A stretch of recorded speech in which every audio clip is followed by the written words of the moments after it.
దేవుని వాక్యంలో యోబు గ్రంథము 4వ అధ్యాయము 5వ మాటను చదవగలిగితే, అయితే ఇప్పుడు నీకు శ్రమ నీకు కలుగుగా నీవు దుఃఖాక్రాంతుడివైతివి, అది నీకు తగులుగా నీవు కలవరపడుచున్నావు. నీ భక్తి నీకు ధైర్యం పుట్టింపదా? నీ యథార్థ ప్రవక్తన నీ నిరీక్షణకు ఆధారము కాదా? యోబు స్నేహితుడు ఎలీఫజు యోబు గారితో మాట్లాడుతూ అంటున్నాడు, నువ్వు ఇప్పుడు ఎందుకు కలవరం పడుతున్నావు? ఇప్పుడు శ్రమ నీకు కలుగ్గా నువ్వు ఎందుకు దుఃఖపడుతున్నావు?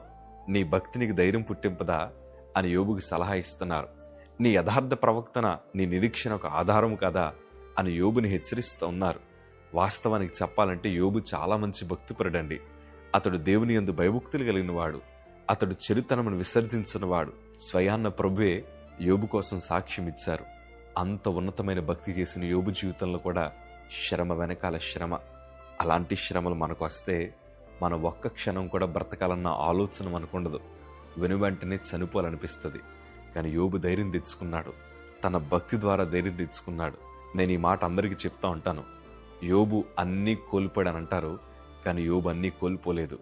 బహుశా కనిపించే మనకి యోబు స్థలాలు కోల్పోయాడు, యోబు పిల్లలను కోల్పోయాడు, యోబు పనివారిని కోల్పోయాడు, యోబు సంపదను కోల్పోయాడు అని మనం అనుకుంటాం. కానీ యోబు మనకు కనిపించేవన్నీ కోల్పోయి ఉండొచ్చు, కానీ అసలైన ఆస్తి ఇంకా తన దగ్గర ఉంది.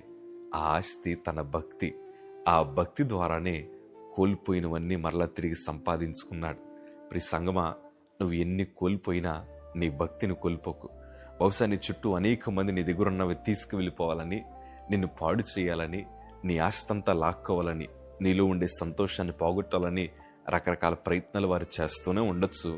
కాకపోతే నువ్వు భక్తిని చేతబట్టుకుని ధైర్యంగా అడుగులు ముందుకేస్తే కోల్పోయిన వాటన్నిటికంటే రెండంతలు ఎక్కువ నా ప్రభు నీకు దయచేయబోతున్నారు. నీ భక్తి నీకు ఆస్తి.